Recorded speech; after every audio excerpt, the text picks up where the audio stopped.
கார்த்திக் தன்னோட வீட்டு ஜன்னல் வழியா வெளியையும் பார்த்தான்.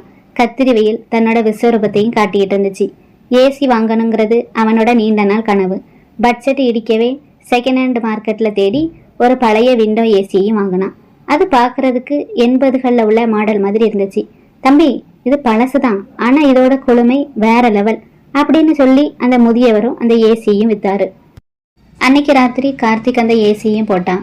ஒரு வித்தியாசமான ஓசையோட அது இயங்கவும் தொடங்குச்சு. அறையும் சட்டுன்னு ஊட்டி மாதிரியும் குளிர்ந்துச்சு. மறுநாள் காலையில எழுந்த கார்த்திக்கும் அதிர்ச்சியில உறைஞ்சே போயிட்டான். ஏசி காத்து வர்ற வெண்ட் பகுதியில ஒரு சின்ன தங்க நாணயமும் சிக்கி இருந்துச்சு. என்னது இது, கனவா அப்படின்னு தன்னோட கையையும் கிள்ளி பார்த்துட்டான். அது சுத்தமான தங்கம். மறுநாள் ஒரு மோதிரமும் வந்துச்சு. அதுக்கு அடுத்த நாள் ஒரு சிறிய தங்க செயினும் வந்துச்சு. ஒவ்வொரு முறையும் ஏசியை அதிக குளிர்ச்சியில வைக்கும்போது ஏதோ ஒரு தங்கமும் வெளியே வந்துச்சு. கார்த்திகோட வாழ்க்கையும் மெல்ல மெல்ல மாற தொடங்குச்சு. இந்த ஏசி ஏன் தங்கம் தருது அப்படின்ற லாஜிக்கை விட இன்னும் எவ்வளவு தங்கம் தரும் அப்படின்ற பேராசையும் கார்த்திகையும் ஆட்கொண்டுச்சு. வேலையையும் விட்டான். நாள் முழுக்க ஏசியையும் போட்டுட்டு அது முன்னாலேயும் உட்கார்ந்துருக்க தொடங்கினான். அவனோட உடலும் மெல்ல வெளுக்கவும் தொடங்குச்சு. அறையை விட்டு வெளியே வர்றதையே நிறுத்திட்டான். ஒரு நாள் ராத்திரி ஏசியிலிருந்து வழக்கத்துக்கு மாறா ஒரு சத்தமும் அதிகப்படியான குளிரும் பரவுச்சு. அன்னைக்கு தங்கம் வரல. அதுக்கு பதிலாக ஒரு பழைய செய்தித்தாள் துணுக்கும் வெளியே வந்துச்சு. அதுல இருந்த செய்தி கார்த்திகையும் வரைய வச்சுச்சு.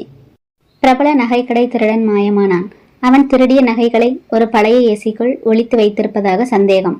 ஆனால் அந்த ஏசி விற்கப்பட்டு விட்டது. கார்த்திக்கும் இப்பந்தான் உண்மையும் உணர்ந்தான்.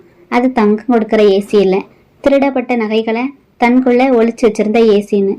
குளிர் அதிகமாகும் போது அதோட உள்பாகங்கள் சுருங்கி விரியும் அழுத்தத்தினால உள்ள சிக்கியிருந்த நகைகளும் ஒவ்வொன்றா வெளிவந்து விழுந்துச்சு. அவன் கணக்கும் பார்த்தான். இதுவரை அவனுக்கு கிடைச்ச தங்கம் சுமார் 5 சவரன் இருக்கும். ஆனா அந்த ஏசி கொடுத்த அதீத குளிரால அவனுக்கு கடுமையான நிமோனியா காய்ச்சல் வந்துச்சு. மருத்துவமனை செலவு அவன்கிட்ட இருந்த தங்கத்தோட மதிப்பை விட அதிகமா இருந்துச்சு. கையில இருக்கிற தங்கத்தை விட கதவுக்கு வெளியில இருக்கிற சூரிய வெளிச்சமும் ஆரோக்கியமுமே மேலானதுங்கிறத கார்த்திக்கும் உணர்ந்தான். அந்த ஏசியை அன்னைக்கே கலத்தி பழைய இரும்பு கடைக்கும் போட்டான். இம்முறை அவன் வாங்கியது ஒரு சாதாரண மின்விசிறி. அதோட காய்ச்சல தங்கம் இல்லை, ஆனா நிம்மதியான உறக்கமும் இருந்துச்சு. இந்த கதை உங்களுக்கு பிடிச்சிருந்தா லைக் பண்ணுங்க, ஷேர் பண்ணுங்க. இது போன்ற கதைகளை பார்க்கறதுக்கு இந்த சேனலை சப்ஸ்கிரைப் பண்ணிக்கோங்க. நன்றி.